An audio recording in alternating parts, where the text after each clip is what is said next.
Welcome student once again. हम लोग पढ़ रहे हैं इंजीनियरिंग मैकेनिक्स और इंजीनियरिंग मैकेनिक्स में भी हम लोग चल रहा था काइनेमेटिक्स एंड काइनेटिक्स। काइनेमेटिक्स हम लोगों ने पढ़ लिया है। काइनेमेटिक्स हम लोग देख रहे थे काइनेटिक्स। काइनेटिक्स में हम लोग फोर्सेस के बारे में बातचीत करते हैं, ये भी हम लोगों ने कंप्लीट किया था। और हम लोग पढ़ रहे थे work done by a force. तो वर्क डन क्या होता है, उसके कौन कौन से इंपॉर्टेंट पॉइंट्स हैं, कुछ हमने पिछले लेक्चर में डिस्कस किया था। अभी हम लोग देखेंगे वर्क हमारे पास किस तरीके से कंजर्व हो सकता है, नॉन कंजर्वेटिव फोर्सेस क्या होते हैं, कंजर्वेटिव फोर्सेस क्या होते हैं, संरक्षित और असंरक्षित बल कैसे हमारे पास काम करते हैं और क्या उनका मीनिंग होता है। तो आइए हम लोग समझते हैं बल हमारे पास वर्क डन क्या होता है। वर्क डन हम लोगों ने कल ही डिफाइन किया था। वर्क डन क्या होता है, work done by a force is positive when its direction. Work done पहले होता क्या है, फोर्स और फोर्स के डायरेक्शन में डिस्प्लेसमेंट के प्रोडक्ट को ही हम लोग क्या कहते हैं।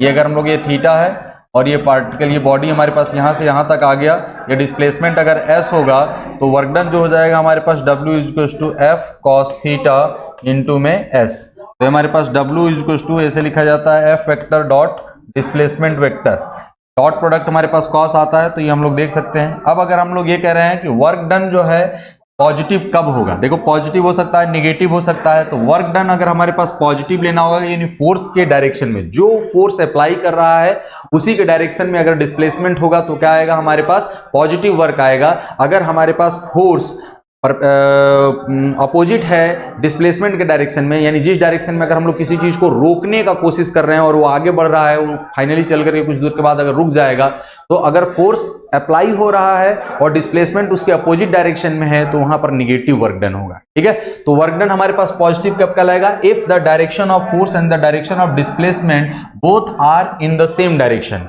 बोथ अगर सेम डायरेक्शन में होंगे तो हमारे पास क्या होगा, वर्क डन पॉजिटिव होगा। Work done by a force of gravity is positive when body moves from upper position to the lower position. अब देखिए ग्रेविटेशनल फोर्स जो काम करता है किसी भी बॉडी पर, कहीं पर भी बॉडी प्लेस्ड हो, तो ग्रेविटेशनल फोर्स जो काम करता है वो वर्टिकली डाउनवर्ड डायरेक्शन में काम करता है। अब अगर कोई बॉडी ग्रेविटी के अगेंस्ट, अगर मतलब ग्रेविटी के फील्ड में अगर एक हायर पोटेंशियल से लोअर पोटेंशियल तक अगर हमारे पास जाता है तो हमारे पास क्या होगा कि उसके ऊपर वर्क डन जो फोर्स डाउनवर्ड डायरेक्शन में लग गया और डाउनवर्ड डायरेक्शन में उसका डिस्प्लेसमेंट है, तो वो हमारे पास जो वर्क डन हो जाएगा वो क्या होगा, पॉजिटिव होगा। अब अगर हम लोग अपोजिट डायरेक्शन में अगर चलेंगे तो क्या हो जाएगा, निगेटिव होगा। फॉर एग्जांपल देखते हैं हम लोग, work done by a force gravity is positive when body moves from the upper position to the lower position. अगर ऊपर से कोई बॉडी नीचे आ रहा है तो mg भी हमारे पास क्या लग गया, नीचे वेट, और इसका जो डिस्प्लेसमेंट हो गया वो भी हमारे पास क्या है, डाउनवर्ड डायरेक्शन में। तो ये जो वर्क डन होगा, मान लिया जाए कि कोई बिल्डिंग से h हाइट की बिल्डिंग से अगर कोई बॉल ड्रॉप किया गया है और ये h चला है, इसका मास m है, तो इसका जो वर्क डन हो जाएगा mg इंटू h। ये हमारे पास वर्क डन होगा फोर्स इंटू डिस्प्लेसमेंट, और ये क्या होगा, पॉजिटिव होगा। क्यों पॉजिटिव होगा, क्योंकि फोर्स और फोर्स की डायरेक्शन में ही हमारे पास क्या हुआ है, डिस्प्लेसमेंट हुआ है। ठीक है, चलिए आइए हम लोग देखते हैं निगेटिव वर्क डन कब होगा। तो निगेटिव वर्क डन होने के लिए work done by a force is negative, जब वो उसके उल्टा होगा, विपरीत होगा, यानी अपोजिट डायरेक्शन में, डायरेक्शन ऑफ द फोर्स, यहां पर क्या है हमारे पास, direction of the force, direction of the force and the direction of the displacement both are in opposite direction, तो हमारे पास क्या हो जाएगा, वर्क डन निगेटिव होगा। Work done by a force क्या कहलाएगा, negative. Work done by a force gravity is negative. अगर हम लोग किसी पार्टिकल को ऊपर की तरफ फेंक रहे हैं तो ये ऊपर जा तो ऊपर रहा है, लेकिन ग्रेविटेशनल फोर्स क्या लग रहा है, नीचे लग रहा है। तो ग्रेविटेशनल फोर्स की वजह से जो वर्क डन होगा वो क्या होगा, निगेटिव होगा। फॉर एग्जांपल अगर हम लोग ये कहें कि किसी पत्थर को हम लोग u वेलोसिटी से ऊपर की तरफ अगर हम लोग फेंक रहे हैं, तो हमारे पास इसका जो वेलोसिटी है u, यहां पर आते आते यहां पर मान लीजिए कोई भी वेलोसिटी आ गया, तो ये ऊपर की डायरेक्शन में हमारे पास डिस्प्लेसमेंट ऊपर हो रहा है और जो फोर्स काम कर रहा है वो किधर काम कर रहा है, mg, नीचे की तरफ काम कर रहा है। तो हमारे पास यहाँ पे जो work done by the gravity जो होगा हमारे पास माइनस mg इंटू h होगा। ये क्या होगा भाई, माइनस वर्क डन, जो माइनस mg h आ जाएगा हमारे पास क्या होगा, वर्क डन होगा। ठीक, तो क्योंकि हमारे पास डिस्प्लेसमेंट और फोर्स जो दोनों है वो क्या है, निगेटिव है, यानी work done by a force of gravity negative when body moves from the lower position to the higher position.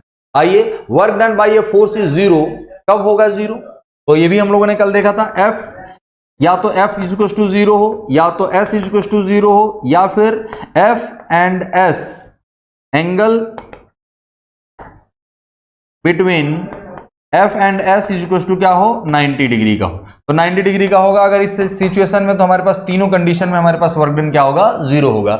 Force is 0 if either the displacement is 0 और force acts normal to the displacement, यानी perpendicular होगा।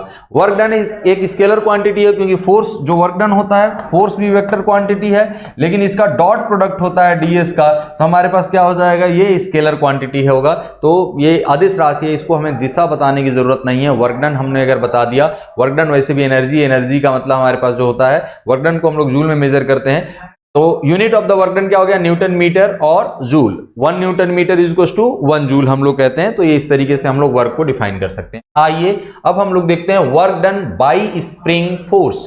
देखिए spring एक बहुत एक अलग सा हमारे पास मैकेनिकल डिवाइस है, हम लोग डिवाइस नहीं कह सकते हैं, मैकेनिकल संरचना है, मैकेनिकल एक कंपोनेंट है, जिसमें हम लोग एनर्जी को स्टोर करके रखते हैं in the form of elastic energy.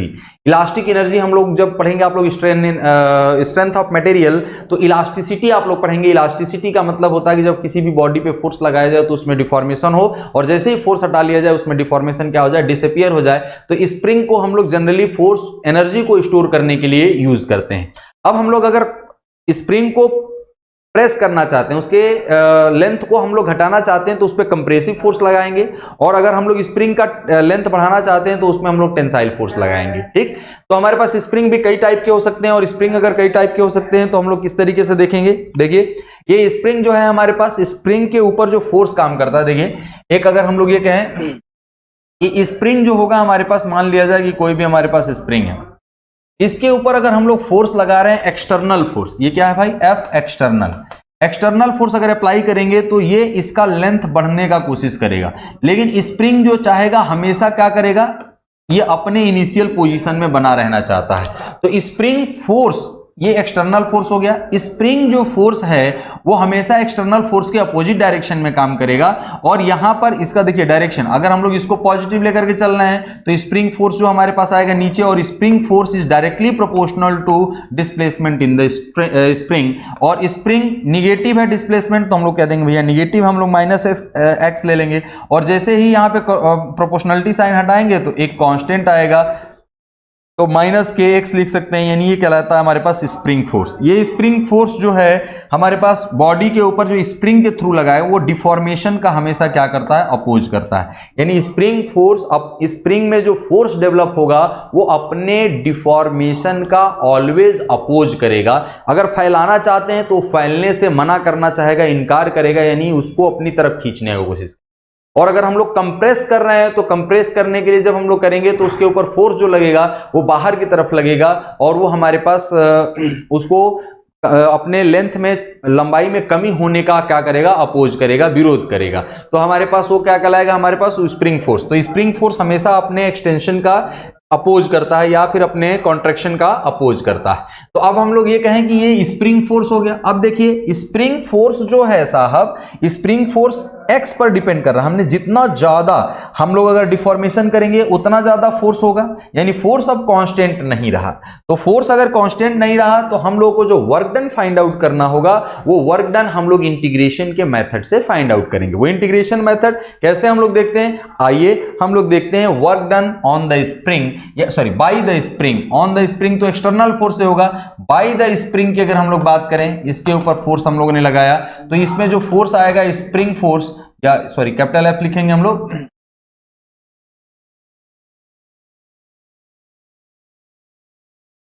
F S. तो एफ एस जो होगा हमारे पास कितना होगा भाई, एफ एस जो आ गया हमारे पास, F S is equal to हो गया माइनस के into x. At a time हम लोगों ने मान लिया कि इसका डिस्प्लेसमेंट हमारे पास कितना है, एक्स है, मतलब हम ये मीन पोजीशन था, और मीन पोजीशन से ये एक्स डिस्प्लेसमेंट है। इसको और थोड़ा सा डिस्प्लेस करने के लिए जो हमने ये मान लिया कि यहां से यहां तक ये डी एक्स है, कितना है भाई हमारे पास, dx है। या फिर हम लोग यहां पर वेरिएबल x भी कंसीडर कर सकते हैं, टोटल डिस्प्लेसमेंट, या x का मतलब a है, ये टोटल डिफॉर्मेशन नहीं, ये हम लोग x वेरिएबल के टर्म्स में लेकर के चलेंगे। अभी मैं इसका मीनिंग बताऊंगा कि कैसे ये हमारे पास डिफरेंशिएट होगा। तो ये जो हमारे पास वर्क डन आएगा वो क्या लिखेंगे हम लोग, f vector dot dx vector. अब देखिए फोर्स जो है हमारे पास अपोजिट डायरेक्शन में है डिस्प्लेसमेंट के, तो निगेटिव आएगा, या फिर हम लोग डायरेक्टली ये इस डायरेक्शन में हमारे पास फोर्स लग रहा है और डिस्प्लेसमेंट जो है हमारे पास इस डायरेक्शन में हो रहा है। देखिए फोर्स जो लग रहा है स्प्रिंग के द्वारा इधर और डिस्प्लेसमेंट इधर, तो इनके बीच का एंगल कितना हो जाएगा 180। ये dx का हमारे पास डायरेक्शन है और ये fs का डायरेक्शन है, तो हम लोग डायरेक्टली यहां से ऐसे भी लिख सकते हैं f dx cos 180, और cos 180 का वैल्यू जो होता है वो -1 होता है, तो ये क्या हो जाएगा w dw, अगर हम लोग ये कंसीडर कर रहे थे तो dw is to minus f into dx।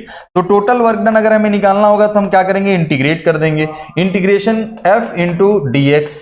अब हम लोग ये कहें कि f इनिशियल हमारे पास डिस्प्लेसमेंट अगर मान लिया जाए, अगर 0 से लेकर के चलेंगे तो 0 हम लोग ले सकते हैं, x1 लेकर के चलें और x2, यानी x1 से x2 तक अगर हमारे पास डिस्प्लेसमेंट अगर करना होगा तो जो वर्क डन आएगा माइनस इंटीग्रेशन f को हम लोग क्या लिख सकते हैं kx। ये हम लोगों ने मैग्नीट्यूड, हमने डायरेक्शन कंसीडर कर लिया है, तो अब हमें केवल क्या रखना होगा, मैग्नीट्यूड, तो हम लोग रखेंगे kx dx। कहां से कहां तक, x1 से लेकर के x2। सर यहां पे आपने माइनस नहीं रखा, यहां पे आपने माइनस लिया था, हम इस माइनस को कंसीडर कर चुके हैं, हम लोगों ने यहां पर डायरेक्शन ही, फोर्स के डायरेक्शन को हम लोग अगर कंसीडर कर लेते हैं तो फिर से प्लस या माइनस हमें कंसीडर करने की जरूरत नहीं होती है।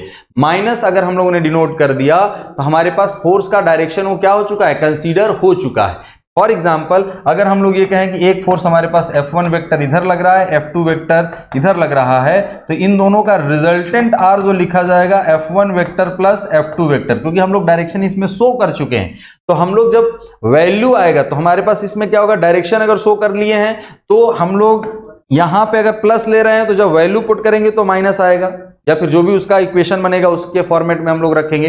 तो 2 बार माइनस माइनस साइन हम लोग पुट नहीं करेंगे, क्योंकि अगर 2 बार माइनस माइनस कर देंगे तो क्या हो जाएगा, प्लस हो जाएगा, वो प्रॉब्लम करेगा। तो हम लोग ये क्या कहेंगे भाई, x का इंटीग्रेशन कितना होता है भाई, x का इंटीग्रेशन होता है x स्क्वायर। हम लोग इस वाले पोर्शन को मिटा देते हैं,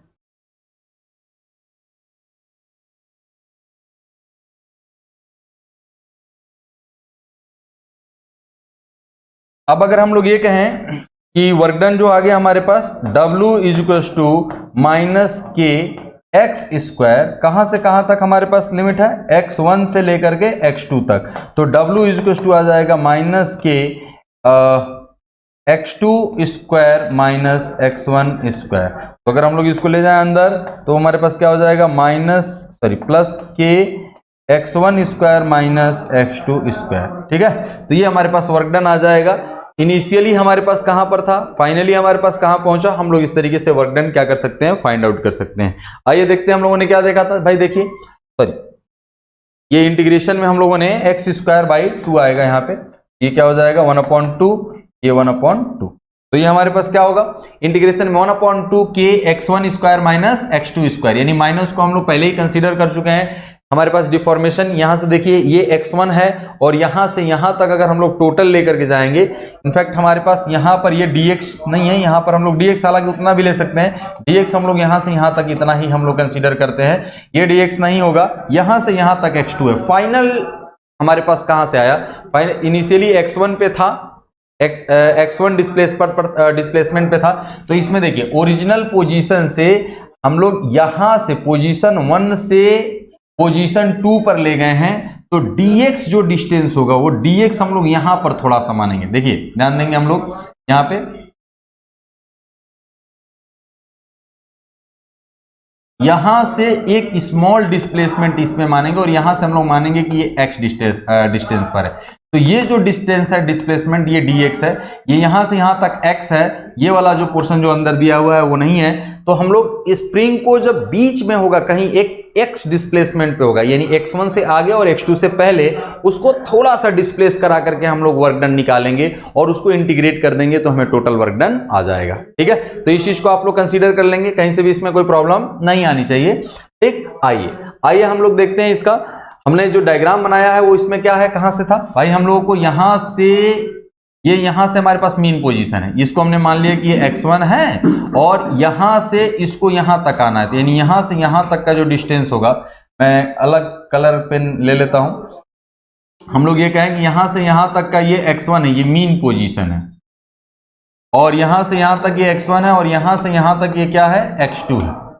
ठीक है, ये फाइनल पोजीशन, ये यहां से यहां तक x तक गया था, हमने dx डिस्प्लेसमेंट लिया। डायग्राम में फिर से बना देता हूं, ये डायग्राम आप लोग कंफ्यूज नहीं होंगे, किसी भी तरीके से कंफ्यूज होने का रिक्वायरमेंट नहीं है। हम लोग ये कह रहे हैं कि ये हमारे पास कोई स्प्रिंग है, ये इसका मीन पोजीशन यहां है। अब हमने स्प्रिंग को स्ट्रेच किया, इनिशियली ये मीन पोजीशन था, क्या है, मीन। यहां से ये x1 है और यहां से फिर हम लोग इसको स्ट्रेच करके हम लोग को फाइनली कहां तक ले जाना है, x2 तक ले जाना है। कहां तक ले जाना है, x2 तक। अब अगर हम लोग ये कहें कि यहां पर ये था, तो यहां से यहां तक हमने कह दिया कि ये x डिस्प्लेसमेंट है, इसको यहां से यहां तक ले जाने के लिए ये जो डिस्प्लेसमेंट आ गया है ये dx है। तो हमने ये वर्क डन जो कैलकुलेट किया है वो यहां पर वर्क डन कैलकुलेट किया है। इसका स्प्रिंग कांस्टेंट कितना है, k दिया हुआ है, और ये इसको यहां से लेकर के यहां तक जाना है, तो इसके लिए वर्क डन। अब अगर कभी कभी ये कह देता है कि इनिशियल जो हमारे पास x1 होता है वो क्या है, 0, यानी मीन पोजीशन से हमें देखना होगा। तो मीन पोजीशन के लिए वर्क डन जो आ जाएगा हाफ k, x1 0 हो जाएगा माइनस x2 स्क्वायर। तो x2 को हम लोग एम्पलीट्यूड में लिख देते हैं, यानी 1/2 k a स्क्वायर माइनस में ये वर्क डन जो हुआ स्प्रिंग के थ्रू। ये किसके थ्रू हुआ है, स्प्रिंग के थ्रू।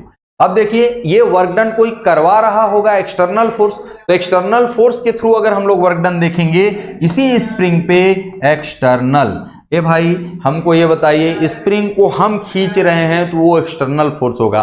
स्प्रिंग जाना नहीं चाहता है तो स्प्रिंग के थ्रू वर्क डन आएगा। किसके थ्रू वर्क डन आएगा, स्प्रिंग के थ्रू वर्क डन आएगा। तो स्प्रिंग के थ्रू वर्क डन आएगा तो वो अपोजिट डायरेक्शन ऑफ डिस्प्लेसमेंट। मान लिया जाए कि कोई स्प्रिंग को अगर हम लोग खींचने का कोशिश कर रहे हैं इधर, तो ये जो मैं अपने हाथ से फोर्स लगा रहा हूं, वो इस डायरेक्शन में जो फोर्स लगा रहा हूं वो एक्सटर्नल फोर्स है, और स्प्रिंग नहीं जाना चाहता है, वो स्प्रिंग का इंटरनल फोर्स होगा, स्प्रिंग फोर्स कहलाएगा, उसका direction opposite to the direction of displacement होगा। तो फ्रेंड अगर हमने एक्सटर्नल फोर्स के थ्रू वर्क डन लगाया तो देखिए फोर्स, एक्सटर्नल फोर्स इधर लग रहा है, डिस्प्लेसमेंट भी क्या हो रहा है, इधर हो रहा है, तो अमाउंट तो इतना ही आएगा वर्क डन kx स्क्वायर, लेकिन ka स्क्वायर अगर मैक्सिमम डिस्प्लेसमेंट की अगर हम लोग बात करेंगे, लेकिन ये क्या आ जाएगा, पॉजिटिव में आ जाएगा, इतना जूल। यानी इंटरनल जो हमारे पास है वो एक्सटर्नल के अपोजिट डायरेक्शन में होगा और कोई इसमें समस्या नहीं होगी। ठीक है, तो हमारे पास जो ये है, ये आप समझ लेंगे कि ये कितना इनिशियल डिस्प्लेसमेंट ये दिया हुआ है, ये फाइनल डिस्प्लेसमेंट है, और हम लोग ये कह रहे हैं कि ये x डिस्प्लेसमेंट जब गया था तब हम लोगों ने वर्क डन देखा इसका। ठीक, चलिए आइए हम लोग देखते हैं नेक्स्ट पार्ट। अब अगर हम लोग कहें वर्क एनर्जी प्रिंसिपल, क्या कहता है कार्य ऊर्जा सिद्धांत। कार्य ऊर्जा सिद्धांत हमारे पास ये कहता है कि किसी भी कंजर्वेटिव फील्ड में अगर हम लोग वर्क कर रहे हैं तो किसी भी बॉडी पर वर्क डन जो होगा किसी फोर्स के द्वारा, उसके चेंज इन काइनेटिक एनर्जी के इक्वल होगा। इसको हम लोग क्या कहते हैं, work energy principle. Work done by a force acting on a particle during some displacement is equals to the change in kinetic energy during that displacement. Work done is equals to change in kinetic energy, यानी work done is equals to हो गया change in kinetic energy. इसको हम लोग क्या कहते हैं, work energy principal. क्या कहते हैं भाई इसको, वर्क एनर्जी प्रिंसिपल। किसी भी बॉडी में अगर हम लोग डिस्प्लेसमेंट प्रोड्यूस करने के लिए अगर फोर्स लगाते हैं तो उस पे वर्क डन जो होगा वो चेंज इन काइनेटिक एनर्जी के इक्वल होगा। ठीक है, कोई समस्या है। अब देखिए एक चीज और आप लोगों को समझना है थोड़ा। अगर हम लोग ये कहें कि फोर्स डिस्प्लेसमेंट ग्राफ अगर हम लोग बनाना चाहते हैं, कैसा ग्राफ बनाना चाहते हैं, फोर्स डिस्प्लेसमेंट ग्राफ। कैसा ग्राफ, ये आप लोग के वर्कबुक में भी क्वेश्चन दिया है, अभी हम लोग क्वेश्चन देखेंगे भी। हम लोग ये कहें कि फोर्स डिस्प्लेसमेंट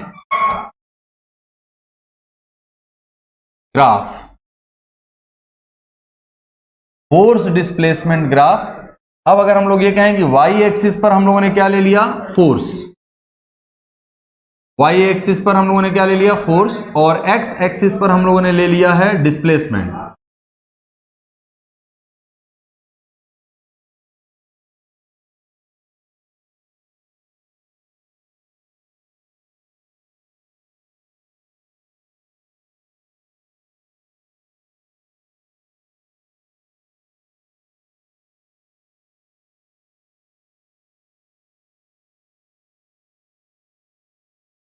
ठीक है, तो अब अगर हम लोग ये कहेंगे फोर्स और डिस्प्लेसमेंट ग्राफ अगर हम लोग बनाएंगे तो कोई भी कर्व उसके डिस्प्लेसमेंट और फोर्स, वो जो कर्व के नीचे का जो क्षेत्रफल होता है, एरिया होता है, वो वर्क डन को डिनोट करता है। किसको डिनोट करता है? वर्क डन को, वर्क डन।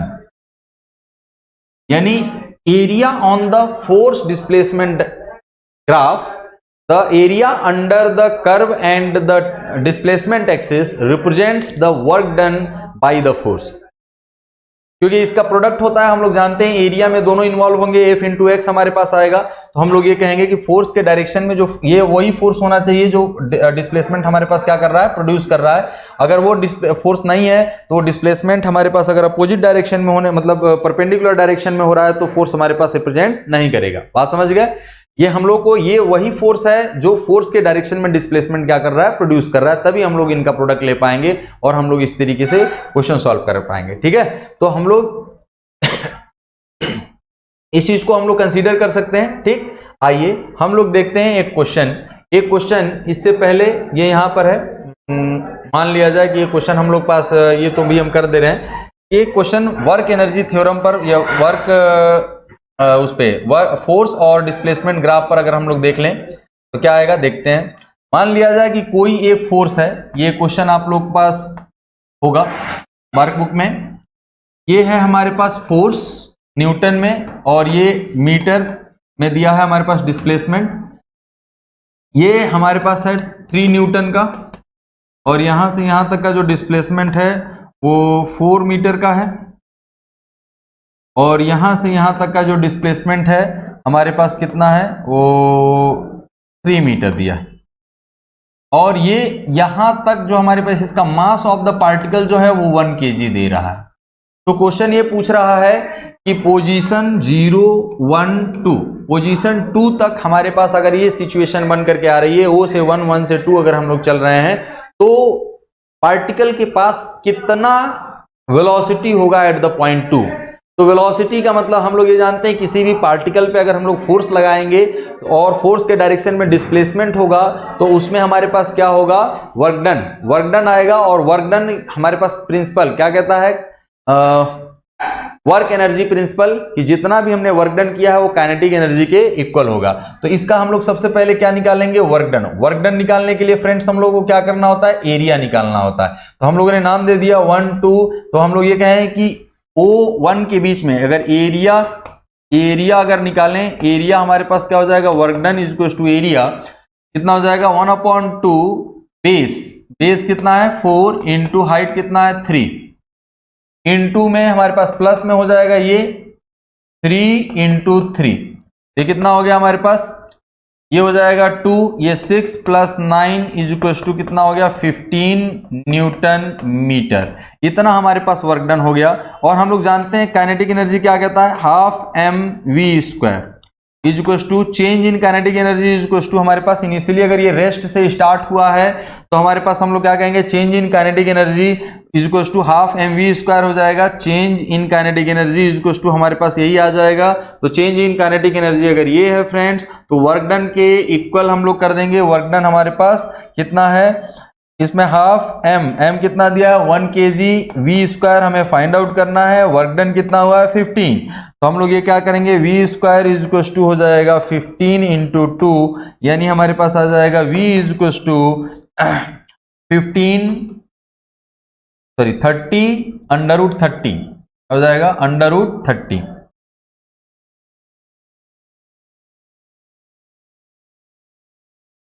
√30 मीटर पर सेकेंड, √30 मीटर पर सेकेंड। तो 30 मीटर पर सेकेंड इतना हमारे पास वेलोसिटी आ जाएगा एट द पॉइंट 2 पर। तो इस टाइप में कहीं कैसा भी ग्राफ दिया हो, हम लोग एकदम इजीली यहाँ पर वर्क निकालेंगे, और वर्क निकाल करके हम लोग क्या कर देंगे भाई? काइनेटिक एनर्जी के इक्वल कर देंगे। ठीक, चलिए आइए हम लोग एक दूसरा क्वेश्चन देखते हैं। बहुत अच्छा क्वेश्चन है, लेकिन इसमें इंपैक्ट जो मोमेंट हमारे पास, जो कोलिजन का क्वेश्चन है, वो भी हमारे पास इसमें इन्वॉल्व होगा।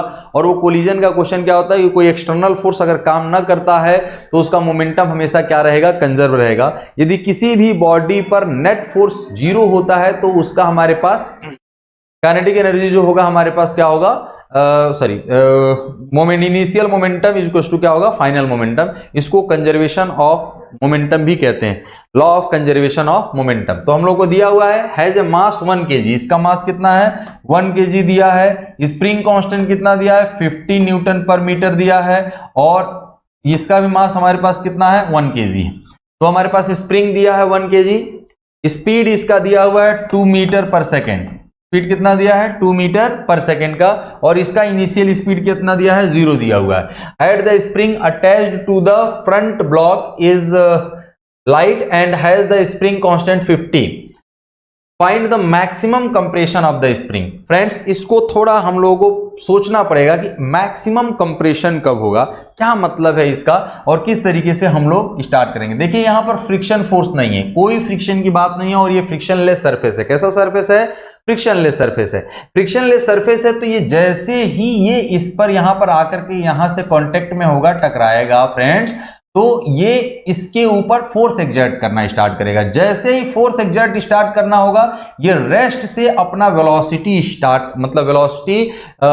कर लेगा, मतलब रेस्ट से ये भी पीछे की तरफ आने लगेगा। तो स्प्रिंग थोड़ा सा दबेगा तो ये मोशन में आने लगेगा। अब इसका वेलोसिटी ज्यादा है, इसका भी इनिशियली 0 से स्टार्ट किया है, तो इसका वेलोसिटी अभी कम होगा। तो इसका आने का जो रेट होगा वो क्या होगा, ज्यादा होगा, और इसका पीछे जाने का रेट क्या होगा, कम होगा। मतलब ये ऐसे जा भी रहा है और इसको क्या करेगा, दबाएगा। देखिए अगर हम लोग ये कहें कि ये दोनों अभी पहले एकदम जैसे टच कर लिया है, तो ये ऐसे जाएगा और ये ऐसे इनिशियली इसका स्पीड क्या होगा, ज्यादा आएगा। तो अब हम लोग ये कहें कि कब इसका स्प्रिंग का कंप्रेशन बंद हो जाएगा, जब दोनों की वेलोसिटी क्या आ जाएगी, बराबर आ जाएगी। दोनों की वेलोसिटी क्या आ जाएगी, बराबर। फिर से अगर हम लोग ये कहें कि ये जो स्प्रिंग है ये आगे भी उसी फोर्स से, उसी एक्सीलरेशन से अगर चलने लगे जिस वेलोसिटी से ये आ रहा है, तो इनके बीच में कोई हमारे पास कंप्रेशन या फिर कोई भी मोशन नहीं होगा। जैसे अगर हम लोग बॉल को अगर अपने हाथ को एकदम उसी के वेलोसिटी से अगर हम लोग पीछे लेकर के आए, तो हमारे पास फोर्स क्या लगेगा, कम लगेगा। फोर्स कब सबसे मतलब हमारे पास इनके बीच में जो फोर्स का जो वैल्यू है वो 0 कब होगा। देखिए मान लिया जाए अगर हम लोग इसको, ये ब्लॉक है, इस ब्लॉक पे हमारे पास स्प्रिंग जो है वो इस तरीके से हमारे पास लगा हुआ है, और यहां पे हमारे पास मान लिया जाए कि ये ब्लॉक आ गया, इसका भी मास 1 kg है, इसका भी मास क्या है 1 kg है। जैसे ही भी टच किया होगा, अभी दोनों हमारे पास ऐसे यहां पर कोई फोर्स एग्जर्ट नहीं हो रहा है, लेकिन जैसे टच करने के बाद अभी इसके पास तो वेलोसिटी है, वेलोसिटी कितना है 2 मीटर पर सेकेंड। अब भाई जैसे इसके कांटेक्ट में आएगा तो इसका जो वेलोसिटी होगा ये आगे की तरफ मोशन करने लगेगा, यानी इसका वेलोसिटी बढ़ने लगेगा, और इसका वेलोसिटी क्या होने लगेगा, घटने लगेगा। और घटते घटते दोनों इक्विलिब्रियम की पोजीशन में जब आएंगे, यानी दोनों का वेलोसिटी क्या हो जाए, बराबर हो जाए। जब दोनों की वेलोसिटी बराबर हो जाएगी, उस वक्त ये जो स्प्रिंग होगा अपने मैक्सिमम कंप्रेशन पर होगा। आप समझ गए हैं भाई। देखो अगर ये जल्दी जल्दी आ रहा है और ये धीरे धीरे जा रहा है, तो इसको तो कंप्रेस करता ही जाएगा, कंप्रेस करता जाएगा, कंप्रेस करता जाएगा, कहीं से भी कोई हमारे पास डिस्प्लेसमेंट नहीं होगा। लेकिन अब अगर हमारे पास ये जो है ब्लॉक पीछे की तरफ जा रहा है और सेम वेलोसिटी जैसे ही कांटेक्ट में आए और इसका भी वेलोसिटी 2 मीटर पर सेकेंड का हो जाएगा, तो कोई कंप्रेशन नहीं होगा स्प्रिंग। लेकिन इसके पास वेलोसिटी अपने आप आएगा नहीं, इसकी वेलोसिटी तो तभी आएगी जब ये स्प्रिंग को प्रेस करेगा। तो स्प्रिंग ये स्प्रिंग पे फोर्स लगाएगा और स्प्रिंग इस पे फोर्स लगाएगा, तो हमारे पास क्या होता जाएगा, चलता चला जाएगा। फॉर एग्जांपल अगर मैं ये कहूं कि इस पेन को अगर मैं खींच रहा हूं, इसमें कहीं से भी इसका कोई एक्सटेंशन नहीं है, इसको प्रेस नहीं कर रहा है कोई, तो इसमें कोई स्ट्रेस डेवलप नहीं होगा, इसमें कोई स्ट्रेस डेवलप नहीं होगा। बात समझ गए। तो कहने का मतलब यह है कि अगर स्ट्रेस हमें इसमें ये देखना है कि इसमें कंप्रेशन आएगा कि नहीं आएगा, और कितना मैक्सिमम होगा जब इन दोनों, इसका वेलोसिटी क्या होने लगेगा, घटने लगेगा, इसका वेलोसिटी क्या होने लगेगा, बढ़ने लगेगा। तो जब इन दोनों का वेलोसिटी बराबर आ जाएगा, उस वक्त इसका जो हमारे पास होगा कंप्रेशन स्प्रिंग का होगा, वो क्या होगा, मैक्सिमम। आइए फ्रेंड्स हम लोग ये देखते हैं कि इसमें हम लोग क्या कर सकते हैं। तो सबसे पहले तो हम लोग ये निकालें कि वो कौन सा वेलोसिटी होगा जब दोनों बराबर पे आ जाएंगे। तो उसके लिए हम लोग को लगाना पड़ेगा, एक्सटर्नली कोई फोर्स काम नहीं कर रहा है, क्योंकि ये कांस्टेंट वेलोसिटी से मोशन कर रहा था, तो कोई एक्सटर्नल फोर्स काम नहीं कर रहा है। जब ये कांटेक्ट में आ जाएंगे तो ये आपस में ही मैनेज करेंगे। तो आपस में मैनेज करेंगे तो एक्सटर्नल जो फोर्स है, एक्सटर्नल फोर्स वो क्या है हमारे पास, जीरो। और अगर एक्सटर्नल फोर्स जीरो है तो initial momentum is equal to क्या होगा, फाइनल मोमेंटम।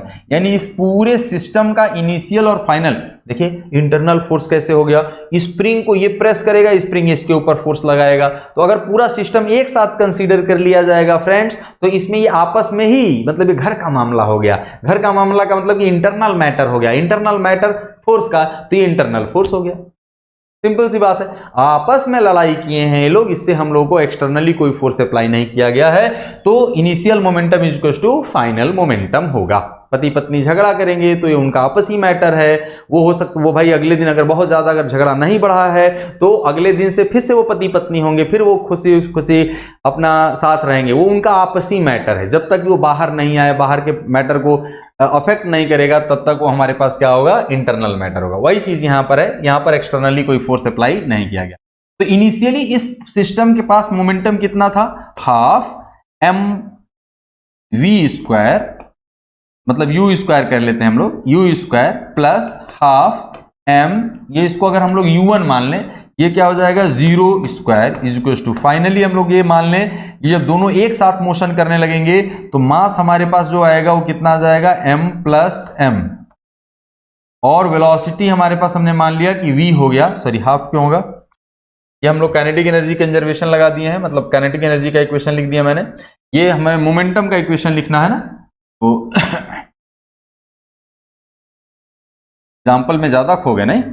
चलिए आइए देखते हैं हम लोग, मोमेंटम जो होता है मास इनटू वेलोसिटी। तो मान लो इसको हम लोगों ने कह दिया कि m1 है, ये u1 है, इसका m2 है, u2 है, और जब ये कंबाइंड होकर के वेलोसिटी कर लिए तो m1 प्लस m2 इंटू में v हो जाए। तो हम लोग क्या लिखेंगे, m1 u1 plus m2 u2 is equal to m1 plus m2 into v। तो हम लोग m1 की बात करें, m1 कितना है, 1 दिया है, u1 कितना दिया है, 2, m2 1 दिया है, u2 जो हमें दिया है 0, m1 plus m2 1 plus 1 into v, यानी v इज इक्वल टू हो जाएगा हमारे पास 2 divide by 2 is equal to 1 metre पर सेकेंड। ये इतना वेलोसिटी आ जाएगा फाइनली जब ये दोनों एक साथ हमारे पास मोशन कर रहे होंगे, जब स्प्रिंग का कंप्रेशन एकदम जस्ट आखिरी स्टेज पे होगा, उससे ज्यादा कंप्रेस नहीं हो पाएगा, तो हमारे पास क्या होगा अब अगर हम लोग ये कहें कि v इक्वल टू आ गया हाफ एम वी स्क्वायर, अब हम लोग पास वेलोसिटी आ गया फाइनल वेलोसिटी। अब हम लोग लगाएंगे इसमें एनर्जी कंजर्वेशन। एनर्जी कंजर्वेशन का मतलब क्या है, energy can not be created, can not be destroy, it can be converted from one form to another form.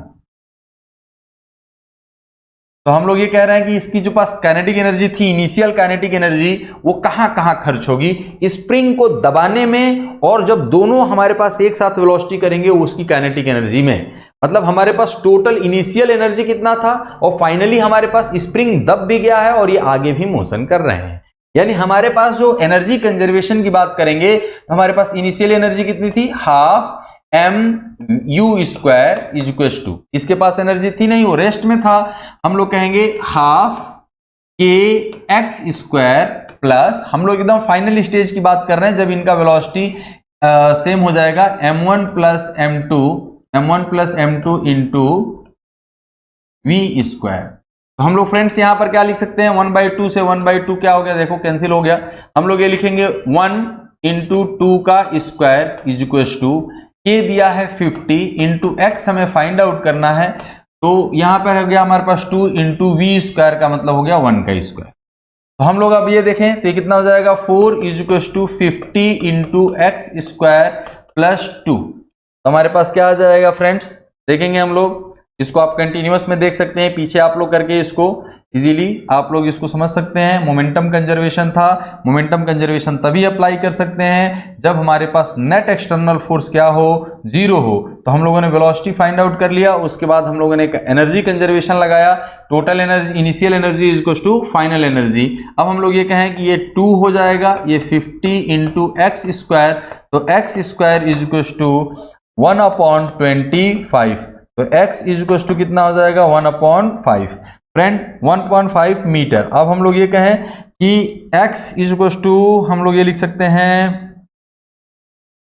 10 divided by 50, इसको हम लोग लिख सकते हैं, सॉरी 2 का मल्टीप्लाई डिवाइड कर लें, इसको डायरेक्ट लिख सकते हैं 0.2। ये क्या हो जाएगा फ्रेंड्स, हमारे पास हो जाएगा 0.2 मीटर।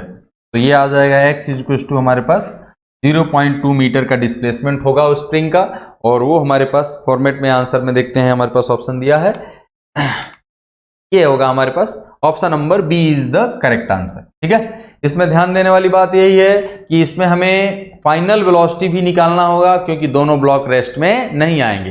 देखिए फ्रेंड, अगर यही क्वेश्चन हम लोगों का बहुत इजी हो जाएगा, बहुत आसान हो जाएगा, कब, जब हमारे पास ये यहां पर एक रिजिड बॉडी दे दिया जाए, यहां पर एक दीवार दे दिया जाए, क्या देगा, हम तुमको जाने ही नहीं देंगे।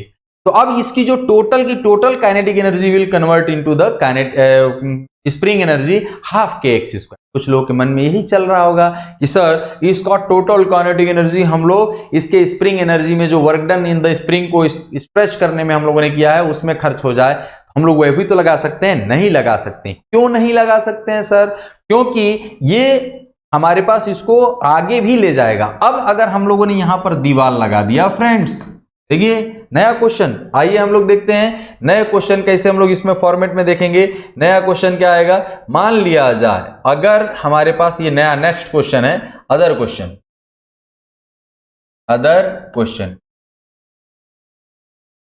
मतलब ये दूसरा क्वेश्चन है। अब अगर हम लोग ये कहें कि यहां पर एक दीवार है, वॉल, और ये फिक्स्ड है, रिजिड वॉल है, ये हमारे पास कहीं इधर उधर जाने वाला नहीं है, ये पिंड भी जो ब्लॉक है वो भी रिजिड है। तो अब हमारे पास इसका मास कितना है, m इक्वल टू 1 kg, और वेलोसिटी कितना है, u इक्वल टू जो है हमारे पास वो कितना है 2 मीटर पर सेकेंड, ये दिया हुआ है। तो इसकी काइनेटिक एनर्जी जो होगी, इसकी टोटल की टोटल काइनेटिक एनर्जी कन्वर्ट हो जाएगी इसके वर्क डन में, इसको स्ट्रेच करने में, स्प्रिंग एनर्जी में। तो हमारे पास कितना है, half m u square, half m u square equal to half k x dash. ये एक्स डैश मैंने इसलिए लिखा, इसका स्प्रिंग कांस्टेंट हम लोग को दिया 50 मीटर पर सेकेंड, 50 न्यूटन पर मीटर, 50 न्यूटन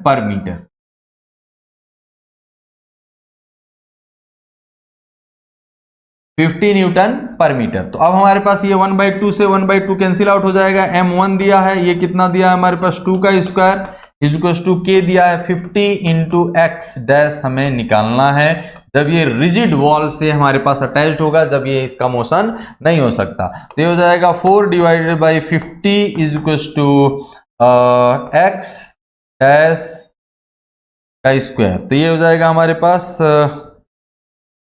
2 डिवाइडेड बाई 25, तो √2 divided by 5 equal to x dash. ठीक, तो हम लोग ये लिख सकते हैं, इसको 5 से डिवाइड करें यानी कितना हो जाएगा 0.2 इंटू √2, ये एक्स डैश आ जाएगा।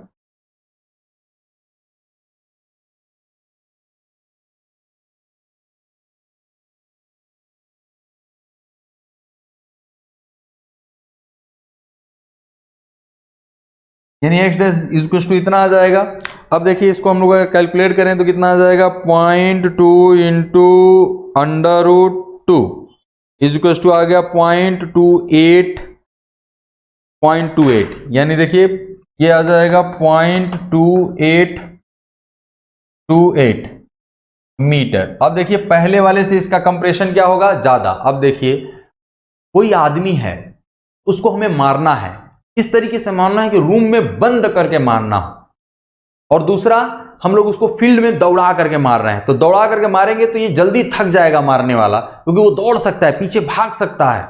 यहां पर हमारे पास ये भाग नहीं सकता है, तो इसमें ज्यादा चोट लगेगी, ज्यादा मार पड़ेगी। उसी वेलोसिटी से अगर हम लोग मार रहे हैं, ये पीछे मतलब अपने हाथ को, जैसे कभी कभी आप लोग कैच लेने के लिए, हम लोग कैच लेने के लिए बॉल को अगर रोकते हैं, एकदम ऐसे ही रोक दिए तो हो सकता है बॉल उछल के भी चली जाए, कैच भी नहीं होगा और हाथ पे चोट भी लगेगी। लेकिन हम लोग अपने हाथ को क्या कर लेते हैं, पीछे कर लेते हैं, तो थोड़ा चोट क्या कर लगता है हमारे पास, कम लगता है। खैर ये सभी हमारे पास लॉज जो है, हम लोग ये मैकेनिक्स के हैं और हम लोग इजीली क्या कर सकते हैं, अप्लाई कर सकते हैं। आप लोग ये समझ गए होंगे कि इसमें डिस्प्लेसमेंट हमारे पास ज्यादा क्यों आया है, क्योंकि यहां से हमने रिस्ट्रिक्ट कर दिया कि तुम जा नहीं सकते हो। टोटल का एनर्जी, इसकी काइनेटिक एनर्जी, इसके वर्क डन में हमारे पास क्या हो जाएगा, खर्च होगा। और पहले जो हमारे पास जो क्वेश्चन में एक्चुअल पूछा है वो ये छोड़ दिया है, फ्री छोड़ दिया है कि भैया तुम जाओ, तुम पीछे जा सकते हो, तो हमें उसमें उसका वेलोसिटी भी फाइंड आउट करना होगा, और वेलोसिटी फाइंड आउट करके तब जा करके हम लोग उसमें वैल्यू निकालेंगे एनर्जी कंजर्वेशन।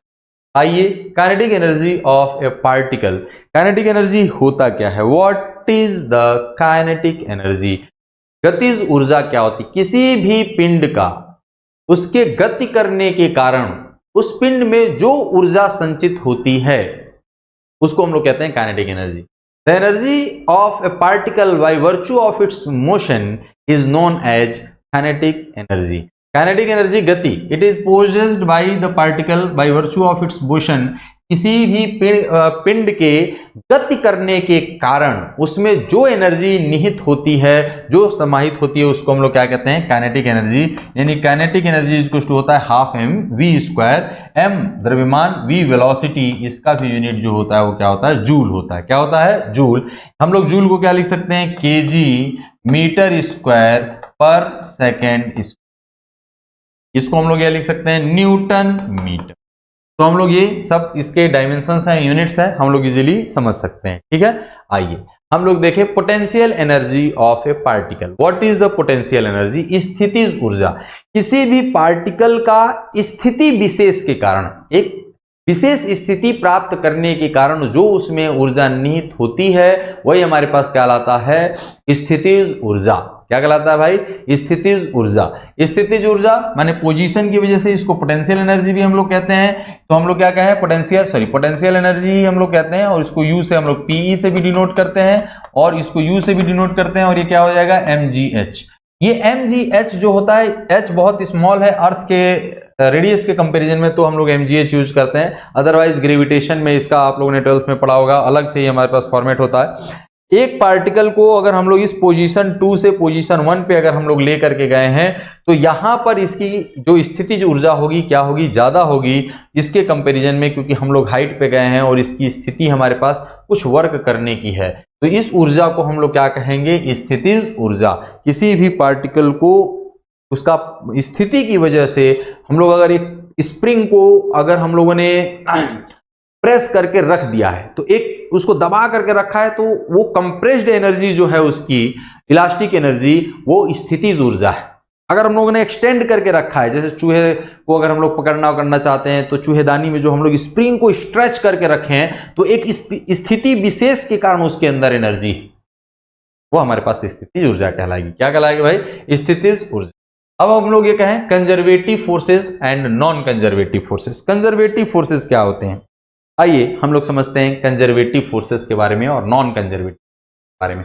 कंजर्वेटिव फोर्स वो फोर्स होता है जिसके द्वारा किया गया कार्य पाथ पर निर्भर नहीं करता, वह इनिशियल तथा प्रारंभिक स्थिति पर ही निर्भर करता है। ऐसे फोर्स को हम लोग क्या कहते हैं, संरक्षित बल कहते हैं। ऐसे बल को हम लोग क्या कहते हैं, संरक्षित बल, संरक्षी बल। और संरक्षी बल जो होता है वो पाथ पर निर्भर नहीं करता है। फॉर एग्जाम्पल, अगर हम लोग ये कहें, एक क्वेश्चन पूछ लिया जाए कि एक स्थिति, ये वर्टिकल हाइट है हमारे पास, ये पोजीशन 2 है, ये पोजीशन 1 है, ये वर्टिकली हमारे पास यहां से इनका हाइट h है। एक पार्टिकल को हम लोग यहां से उठा करके ऐसे ले गए, और एक स्थिति में हम लोग एक पार्टिकल को उठा करके यहां से, ये उसी पार्टिकल को यहां से यहां ले गए, और एक उसी पार्टिकल का उसी टाइप का सेम मास सेम मटेरियल हम लोग इस तरीके से ले गए यहां। ये ए स्थिति है, ए बी, और ये क्या है हमारे पास सी। अब अगर हम लोग ये कहें कि work done by the gravitational force, देखिए ग्रेविटेशनल फोर्स के लिए वो सिर्फ हाइट पर डिपेंड करता है। यहां से यहां हम लोग गए हैं तो हाइट इसके लिए भी h है, यहां से यहां गए हैं। अब देखिए कहें कि नहीं सर हम इसको ऐसे ले जाएंगे तो इसका डिस्प्लेसमेंट ज्यादा हो गया। बिल्कुल, इसका डिस्प्लेसमेंट ज्यादा है यहां से यहां तक। अगर हम लोग ये कहें कि A1 ये है A2, ये हम लोग कहें B1, ये है हमारे पास B2, ये है C1, ये है हमारे पास C2, तो सर अगर हम लोग ये पहले ए और बी का ही अगर कंपैरिजन कर लिया जाए तो सर इसमें जो ये डिस्प्लेसमेंट है ये ज्यादा होगा और ये कम होगा, तो इसमें तो वर्क डन हमारे पास ज्यादा होना चाहिए, नहीं होगा। किस फोर्स के बारे में हम लोग बात कर रहे हैं? ग्रेविटेशनल फोर्स के बारे में बात कर रहे हैं। तो ग्रेविटेशनल फोर्स फ्रेंड्स हमेशा किधर लगता है? डाउनवर्ड। mg हमेशा क्या लगेगा? नीचे। और अगर हम लोग यहां से यहां इसमें गए हैं और प्लस यहां से यहां गए हैं, तो देखिए जो ग्रेविटेशनल में हमारे पास फोर्स लगेगा ये एक दूसरे के अपोजिट हैं या पैरेलल, मतलब पैरेलल हैं। और यहां पर जो डिस्प्लेसमेंट है और वर्क डन है वो दोनों क्या है? 90 डिग्री पर है। तो ग्रेविटेशनल फोर्स यहां से यहां तक जाने में ग्रेविटेशन फोर्स की वजह से कोई भी वर्क डन नहीं होगा। अगर वर्क डन नहीं होगा ग्रेविटेशन में तो वर्क डन तो केवल यही हुआ, यहां से यहां गए तो ग्रेविटेशनल फोर्स की वजह से वर्क डन नहीं होगा। ध्यान देने वाली बात है। हमारे कहने का मतलब है कि अगर हम लोग एक पुली अपने सर पे बोझ लेकर के 36 प्लेटफॉर्म पे चल रहा है तो ग्रेविटेशनल फोर्स के द्वारा उस पर कोई कार्य नहीं होगा। किस फोर्स की वजह से कार्य नहीं हो रहा है? ग्रेविटेशनल फोर्स की वजह से, गुरुत्वीय बल के कारण वर्क नहीं हो रहा है। लेकिन पुली के पैर में फ्रिक्शन भी है, उसके जोड़ों पर फ्रिक्शन है, रोटेशनल मोशन कर रहा है, वो अगर हमारे पास चल रहे हैं तो उसमें हमारे पास एनर्जी लॉस होता है। क्यों लॉस होता है energy? Work done by the friction हमारे पास होगा और उसके लिए हमें पैसा देना पड़ेगा। बहुत सारा आप लोग मजाक मजाक में कह देते हैं, लेकिन कौन सा फोर्स की वजह से वर्क डन नहीं होगा ये जानना बहुत जरूरी है फ्रेंड्स, क्योंकि फोर्स बहुत टाइप के हो सकते हैं, कंजर्वेटिव, नॉन कंजर्वेटिव। कंजर्वेटिव में भी हमारे पास बहुत टाइप के फोर्स होते हैं, नॉन कंजर्वेटिव में भी बहुत सारे फोर्सेस हो सकते हैं। क्या क्या एग्जांपल है इन सबको भी हम लोग देखेंगे और किस तरीके से हमारे पास कंजर्वेटिव फोर्स काम कर रहा है। अब देखिए कहीं पर भी फोर्स चाहे कैसा भी हो, अगर force perpendicular to the displacement होगा साहब तो हमारे पास उसमें वर्क डन नहीं होगा। और ग्रेविटेशनल फोर्स हमेशा वर्टिकली डाउनवर्ड वर्क कर रहा है और वो अगर क्षैतिजली अगर चलता चला जा रहा है तो उसमें वर्क डन हमारे पास क्या हो जाएगा? जीरो हो जाएगा। बात समझ गए? यानी हमारे पास पिंड इस ए को अगर हम लोग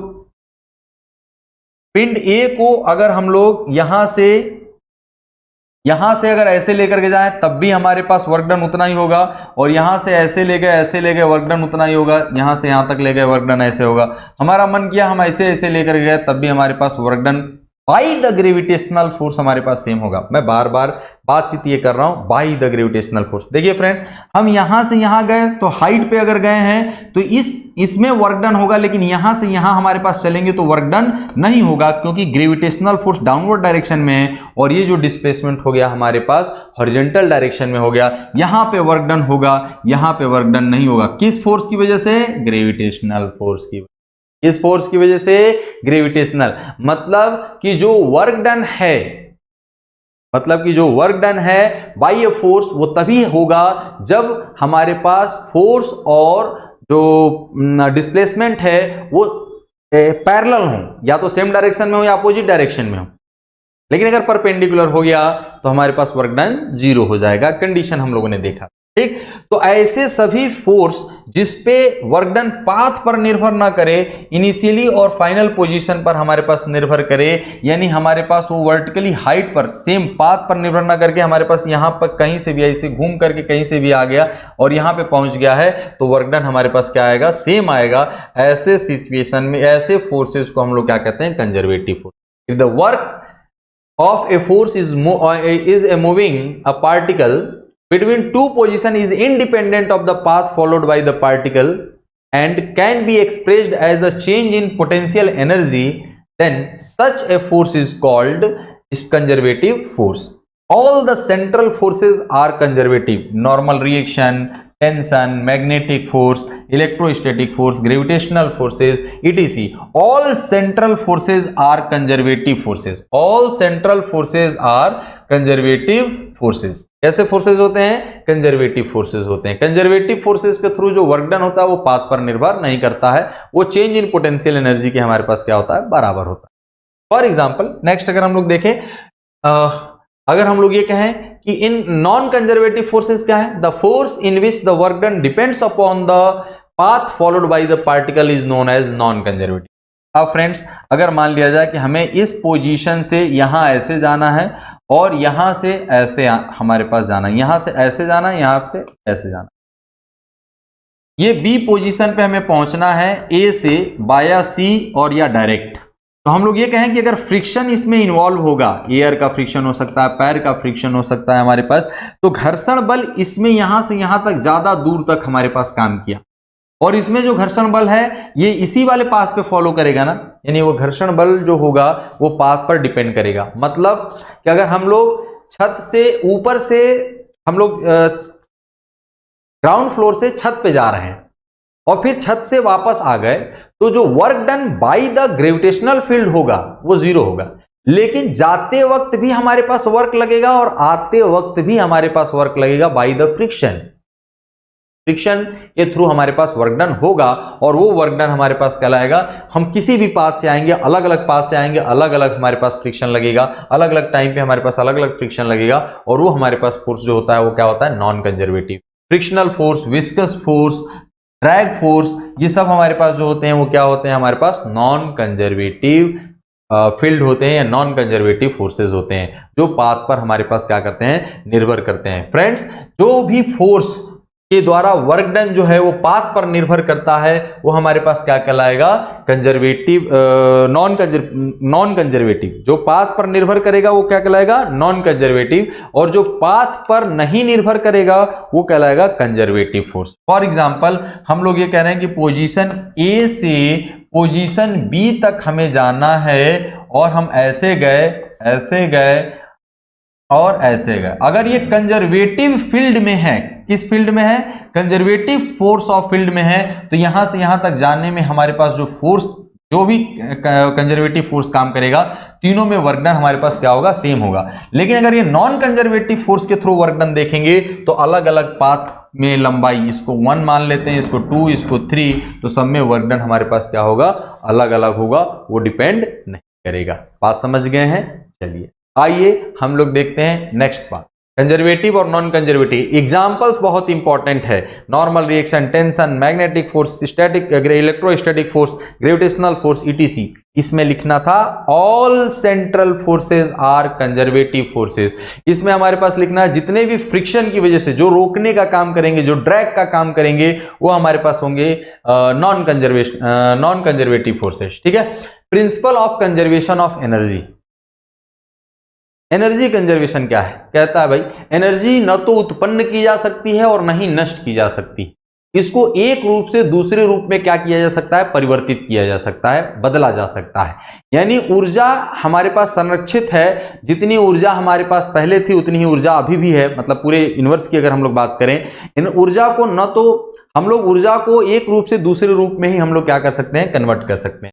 When a particle is moving from a position 1 to position 2 under the action of only conservative forces, केवल हमारे पास किस बात की बात कर रहे हैं हम लोग, कंजर्वेटिव फोर्सेस। अगर हम लोग ये कहें ऑल, जैसे अब हम लोग नॉन कंजर्वेटिव में भी हो ना, तो फ्रिक्शन को हम लोग उसमें एनर्जी जो हीट में लॉस हो गया एंड सो ऑन, उसको भी हम लोग कह सकते हैं when the frictional force does not exist, अगर वो एग्जिस्ट ही नहीं कर रहा है, then by the energy conservation principle we can say that total energy remains constant. अब देखिए भाई, जब हमारे पास खत्म ही नहीं हो रहा है, जैसे हम लोग केवल अगर मूविंग पार्टिकल की बात कर रहे हैं, मूविंग पार्टिकल अगर ये मोशन करते हुए यहां से यहां पर गया और यहां पे फिर अपने इनिशियल पोजीशन 1 पे आ गया, और ये कंजर्वेटिव फ्रिक्शन हमारे पास क्या है, फ्रिक्शनल फोर्स जो है वो क्या है, 0 है, फ्रिक्शन हमारे पास है नहीं, तो हमारे पास इस टोटल पूरे सिस्टम का जो एनर्जी हो, मतलब न तो हवा में लॉस हो रहा है, न तो हीट में लॉस हो रहा है, नहीं हमारे पास एयर का ड्रैग है, तो हमारे पास एनर्जी क्या पूरे सिस्टम की क्या रहेगी, कंजर्व। यही तो लॉस हो जाता है ना, हीट में रेडिएट हो गया हमारा